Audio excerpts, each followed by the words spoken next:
बिस्मिल्लाहिर्रहमानिर्रहीम, अस्सलाम वालेकुम। आज बात होगी एक ऐसे टॉपिक के हवाले से जो कि बच्चे हैं वो भी इस पे मुब्तला है, जो कि मिड एज के लोग हैं वो भी इसमें मुब्तला है, जो कि ओल्डर एज के लोग हैं वो भी इसमें मुब्तला है।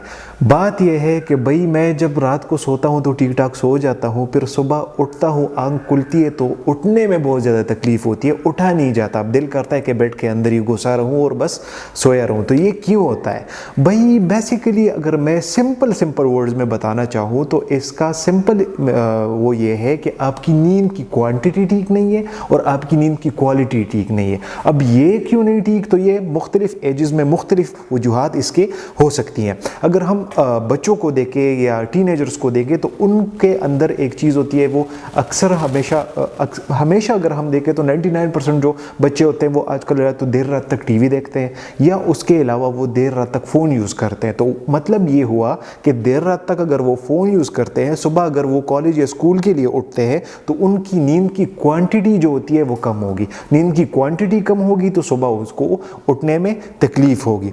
नंबर 2 पे आ जाता है कि भाई बेसिकली जो नींद होती है ना, इसके दो वो होते हैं। एक होता है रिम जो स्लीप होता है, एक होता है नॉन रिम स्लीप।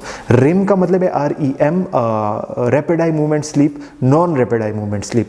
रिम जो होती है इसको हम आम जुबान में कच्ची नींद कहते हैं। जो नॉन रिम स्लीप है इसको हम पक्की नींद कहते हैं। पक्की नींद अगर आपकी होगी तो आपकी बॉडी में मुख्तलिफ़ किस्म के हार्मोन्स रिलीज़ होते हैं, कॉर्टिसोल रिलीज़ होता है, इसके अलावा ग्रोथ हार्मोन रिलीज़ होता है। ये तो एक और ही अलहदा बहुत ज़्यादा बड़ा टॉपिक हो जाता है। अब अगर एक बंदे की नॉन रिम स्लीप ठीक नहीं है तो उसके अंदर हार्मोन्स रिलीज़ नहीं होंगे। फॉर एग्जांपल अगर हम ग्रोथ हार्मोन की बात करें, ग्रोथ हार्मोन रिलीज़ नहीं होगा तो ऑब्वियसली बात है ग्रोथ इफेक्ट होगी। अच्छा, अब यहाँ पे ये बात आ जाती है कि भाई अगर हम तो बच्चों में तो उमूमन ये वजह होती है। इसके अलावा आयरन की डिफिशिएंसी के साथ भी हो सकता है। इसके अलावा विटामिन्स की डिफिशिएंसी के साथ भी ऐसा हो सकता है कि बंदे की नींद डिस्टर्ब होती है, क्वांटिटी भी कम होगी, क्वालिटी भी ख़राब होगी।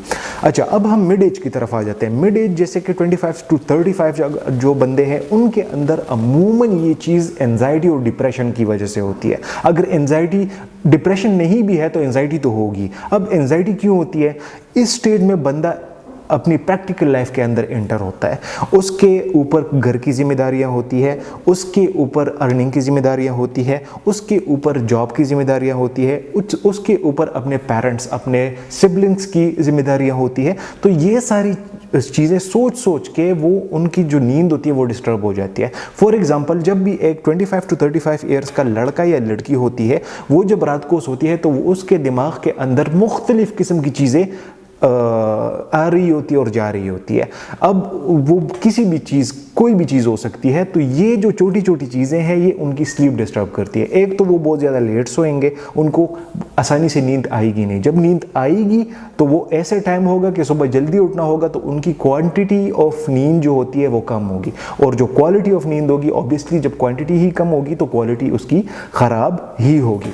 अच्छा, अगर हम एल्डर एज की बात करें तो एल्डर एज के अंदर अमूमन ये चीज़ कोई पट्टों के अकड़ाव की वजह से हो सकता है, रुमेटॉइड आर्थराइटिस के वजह से हो सकता है, जो कि रुमेटॉइड आर्थराइटिस में होता है कि आपके जॉइंट्स जो होते हैं वो अकड़ जाते हैं, अकड़ाव फील होता है। इसके अलावा और भी मुख्तलिफ़ किस्म की बीमारियां हो सकती है। तो एल्डर एज में वो चीज़ें हो जाती हैं।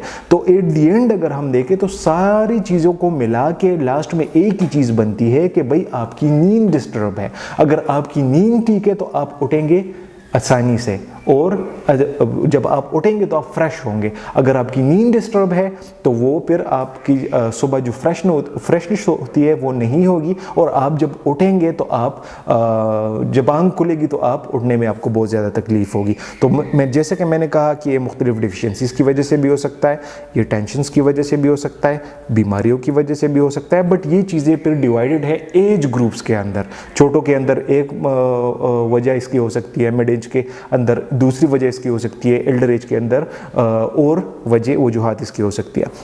अब जो एक्स्ट्रा एल्डर एज के लोग हैं, फॉर एग्जांपल जो 60 प्लस 70s या 75 या 70s के अंदर है, तो उनके अंदर नींद क्यों डिस्टर्ब होगी? तो भाई सबसे पहले ये एज जो होती है इसमें ऑलरेडी आपकी नींद जो होती है वो ख़राब होती है। आपकी नींद जो होती है वो कंपैरेटिवली आपकी जो यंगर एज होती है उसके कंपैरेटिवली कम हो जाती है। बट इसके अलावा भी उन जो वो इस एज ब्रैकेट के लोग हैं उनके साथ थोड़ा सा बैठा करें। ऑब्वियसली आपके पेरेंट्स ही होंगे, आपके दादा दादी होंगे, तो उनके साथ थोड़ा सा बैठा करें, उनको थोड़ा सा टाइम दिया करें।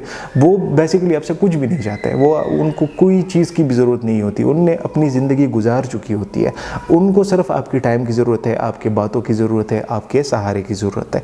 तो बस इन चीज़ों को मद्देनज़र रखते हुए अपने स्लीप को, सबसे बड़ी बात अपनी स्लीप को इम्प्रूव करें। जब आपकी स्लीप इम्प्रूव होगी तो आपको सुबह उठना कभी भी मुश्किल नहीं लगेगा। तो आज की वीडियो बस यहीं तक थी, उम्मीद करता हूँ आपको इन्फॉर्मेटिव लगी होगी। चैनल पर विजिट करने का बहुत शुक्रिया, और अगर किसी का कोई भी क्वेश्चन हो, किसी स्पेसिफिक टॉपिक पे वीडियो चाहिए आपको, तो आप मुझे कमेंट बॉक्स में भी बोल सकते हैं, आप मुझे व्हाट्सएप या इंस्टाग्राम पे टेक्स्ट भी कर सकते हैं, यहाँ पे मेरा नंबर आ रहा होगा।